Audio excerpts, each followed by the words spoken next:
शुभ सवेर। ਅੱਜ ਦੀ ਪੰਜਾਬੀ ਕਲਾਸ ਵਿੱਚ ਤੁਹਾਡਾ ਸਾਰਿਆਂ ਦਾ ਸਵਾਗਤ ਹੈ।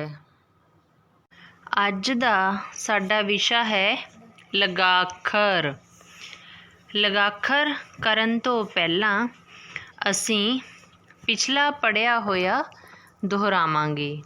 ਆਓ ਇੱਕ ਵਾਰੀ ਪਿਛਲੇ पढ़े उत्ते नज़र मारिए। ये की है बच्चे? गिलास। ये क्या है? गिलास। गिलास में कौन सी मात्रा लगती है? आ की मात्रा। पंजाबी विच कन्ना दी मात्रा। देखो बेटा ये क्या है? बोलो। टेबल। टेबल को आप हिंदी में क्या कहते हो? मेज़। पंजाबी विच की कहते हैं? मेज़। मेज़ शब्द बनाते समय आप हिंदी में इसको कैसे लिखते हो? म छोटी ए ज। तो पंजाबी विच किमें लिखते हैं? ये कौन सा फ्रूट है? बोलो। क्या कहते हो इसको? सेब। हिंदी में क्या कहते हो? सेब। पंजाबी विच की कहते हैं? सेब। सेब में कौन सी मात्रा यूज होती है? छोटी ए। पंजाबी विच लां। सस्से नूं लामा बब्बा की बनिया? सेब। यह की है? टॉय। तो टॉय नूं हिंदी में क्या कहते हो? खिलौना। खिलौना को पंजाबी विच की कहते हैं? खिडौना। खिडौना लिखते समय किहड़ी मात्रा लगती है? घनौड़ा, जिसको आप बड़ा ओ कहते हो। खखे नूं सिहारी, डड्डे घनौड़ा, नाने कन्नाना, खिडौना। क्या है? बताओ। यह की है? कौली, जिसको आप कटोरी भी बोलते हो। तो पंजाबी विच की कहते हैं? कौली। कौली नूं किहड़ी मात्रा लगती है? कक्के घनौड़ा कौ, लल्ले बिहारी ली, कौली। गुरमुखी वर्णमाला में 10 मात्राएं हम कर चुके हैं। विद्यार्थियों, गुरमुखी वर्णमाला विच 10 मात्रावां आपां पढ़ चुके हाँ। देखो पहली है मुक्ता। देखो आड़ा इकल्ला ही नज़र आ रहा है, इस विच कोई भी मात्रा नहीं लगी हुई, इसलिए इसनूं मुक्ता कहा जाता है। मुक्ता कोई चिन्ह नहीं, भाव चिन्ह तो मुक्त। दूसरी मात्रा है कन्ना। आड़े कन्ना आ। तीसरी मात्रा है सिहारी। ईड़ी नूं सिहारी ई। चौथी मात्रा है बिहारी। ईड़ी बिहारी ई। पंजवीं मात्रा है औंकड़। ऊड़े नूं औंकड़ ऊ। छेवीं मात्रा है ऊड़े दुलैंकड़ ऊ। सतवीं है ईड़ी लामा ए। आठवीं मात्रा है आड़े दुलामा ए। नौवीं मात्रा है ऊड़े नूं होड़ा ओ। 10वीं मात्रा है आड़े घनौड़ा ओ। विद्यार्थियों, उम्मीद करती हाँ कि 10 मात्रावां दा ज्ञान तुहानूं चंगी तरह हो गया होवेगा। अज आपां लगाखर बारे जाणांगे। बिंदी दी वरतों। आओ जाणीए बिंदी दी वरतों किन्ना शब्दां नाल कित्थे कित्थे हुंदी है। जिस भी शब्द दा उचारण करते समय आवाज़ नक विचों आए, जिस तरह माँ, हाँ, जां, ये सारे की ने जदों भी असी बोलते हैं पिछों आं दी आवाज़ आती है। किहदी आवाज़ आती है? आं। तो उत्थे की लगती है? बिंदी। बच्चों ये क्या है बेटा? की है ये? कैंची। कैंची लिखते समय ਅਸੀਂ ਮਾਤਰਾ ਦੇ ਨਾਲ ਬਿੰਦੀ ਦੀ ਵਰਤੋਂ ਕਰਦੇ ਹਾਂ।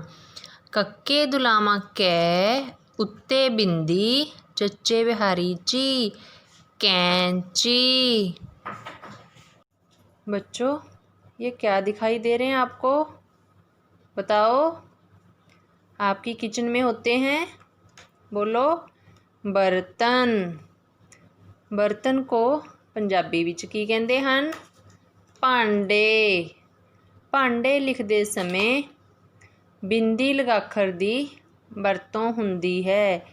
भब्बे कन्ना भा उत्ते बिंदी, डड्डे लावां डे, भांडे। गग्गे नूं कन्ना गा उत्ते बिंदी, गां। मेरे पीछे बोलो बच्चे। गग्गे नूं कन्ना गा उत्ते बिंदी, गां। गग्गे कन्ना गा उत्ते बिंदी, गां।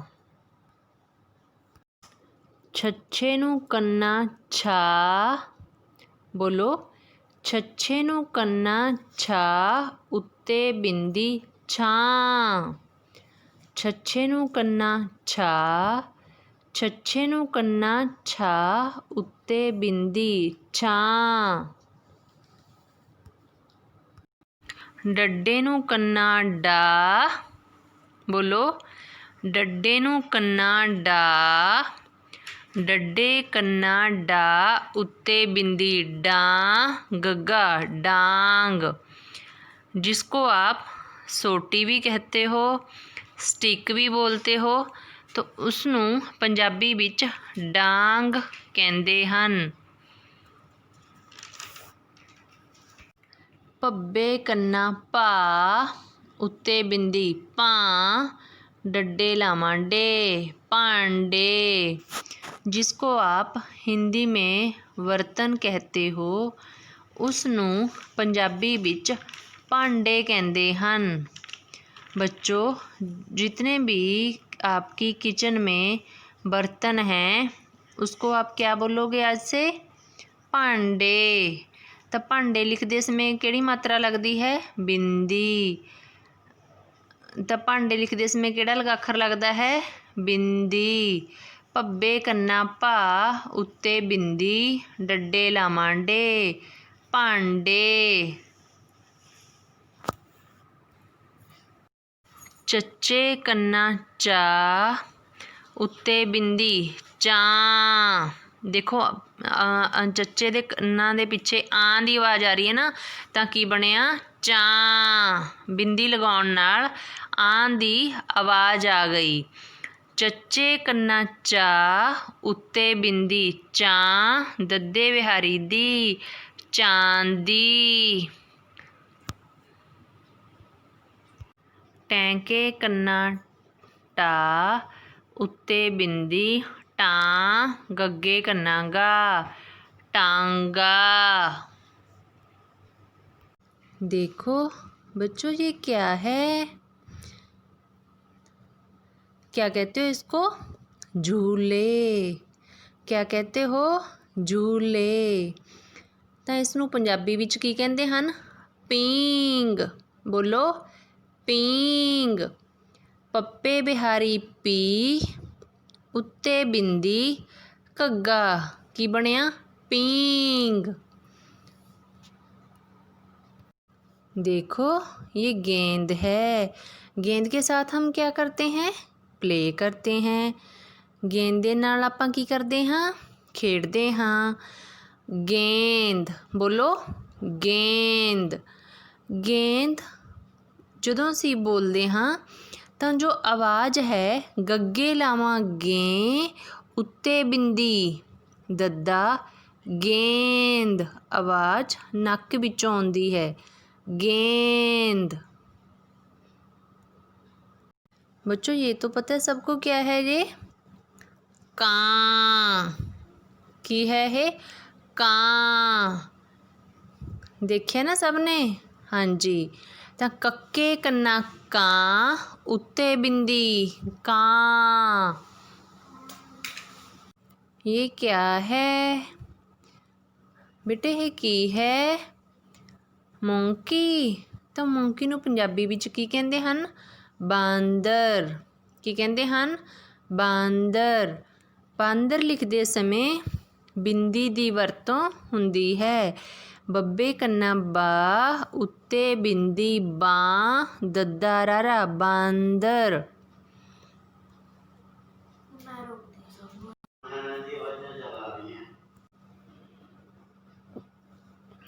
देखो बच्चों, ये 4 शब्द हैं। ये 4 शब्द हैं। चारों शब्दों में 4 मात्राएं अलग अलग हैं। देखो, ये सेकंड और फोर्थ की मात्रा सेम है, बट फर्स्ट सेकंड थर्ड तीनों की मात्रा अलग अलग है।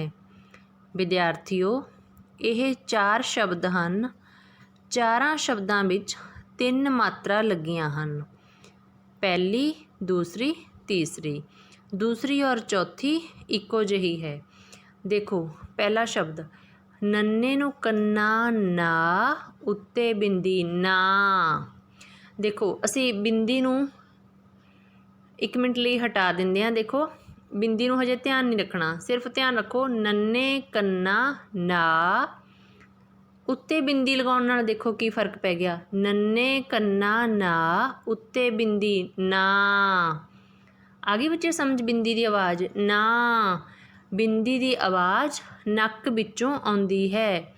बिंदी की आवाज़ नाक में से आती है।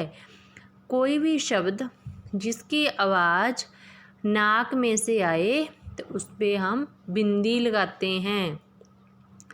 जिस शब्द की आवाज़ नक विचों आवे उस शब्द की मात्रा नाल असी बिंदी लगाउंदे हाँ। अगला देखो, सस्से दुलामा सै, उत्ते बिंदी सैं। सस्से दुलामा सै। देखो, सिर्फ जदों सस्से नूं दुलामा है तां साउंड की है? सै। उत्ते बिंदी सैं, टैंका सेंट। आ गई बच्चे आवाज़ की समझ? देखो कितना फर्क पै रहा जदों सिंपल मात्रा हुंदी है अते जदों बिंदी लग जाती है।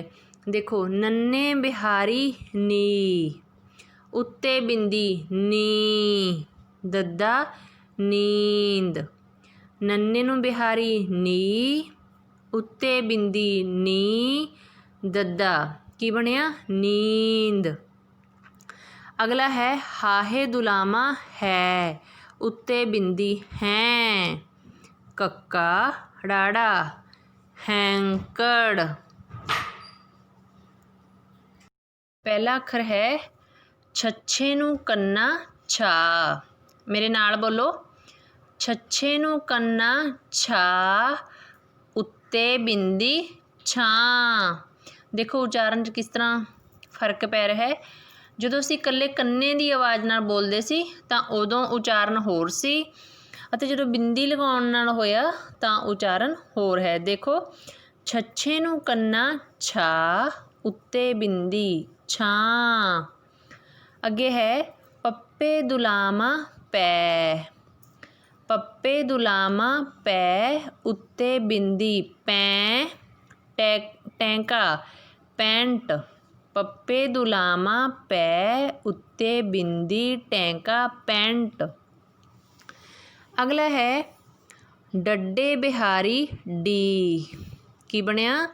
डड्डे बिहारी डी, उत्ते बिंदी डी।